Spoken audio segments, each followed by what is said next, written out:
Coach team ko nakita ng perfect katandem ni Justin Brownlee sa Gilas, Pilipinas. And bago po natin pag-usapan yan, palike naman po bilang suporta sa ating YouTube channel.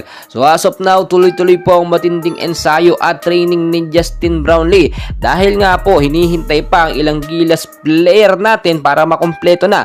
At masimulan na nga pong unang practice nila na gaganapin nga po sa Antipolo ilang araw simula ngayon. So kung makikita nyo, ayon na rin po kay Coach team ko na kinakailangan magkaroon ng perfect chemistry at matinding tandem. Ito nga pong si Justin Brownlee at si Kai Sotto na maganda ang pinakita sa huling laban dito nga po sa Yokohama. Kung titignan nyo mabuti, as of now, kung sino lang po yung magiging available sa practice, sila ang mas mabibigyan ng mahabang playing time at priority sa first 5 lineup ng Gilas Philippines. So as of now, kung titignan po ninyo ang ilang Gilas player sa PBA ay nasa finals pa ngayon.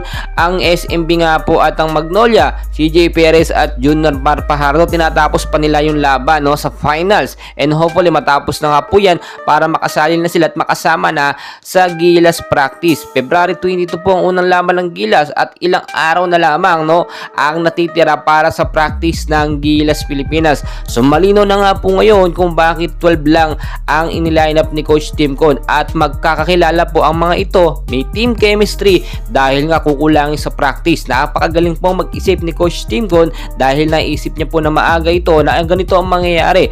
Sa B-League boys, maaga nga nakarating bago ang 22. Ito naman sa PBA, umabot pa ng Game 6 and hopefully wag na umabot ng Game 7. Tignan nyo mabuti. Ngayon po kahit mag-isa lamang na nagka-practice si Brownlee ay talagang pinapakita niya yung kanyang basketball skills sa practice at training lang na hindi pa kasama ang mga team player o mga kakampi niya sa Gilas.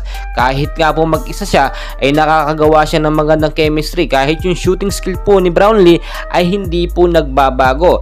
So nakita naman natin dito kinakailangan ayusin at magkaroon ng matinding adjustment yung ipapasok sa first 5 lineup at sigurado tayo nasa lineup po dyan ito si Brownlee at si Kai Sotto bilang defender po ng Gilas. So ngayon yung sinasabi po natin na perfect tandem para kay JB, walang iba kundi si Kai Sotto. Bakit po si Kai Sotto at hindi si Junmar Fajardo?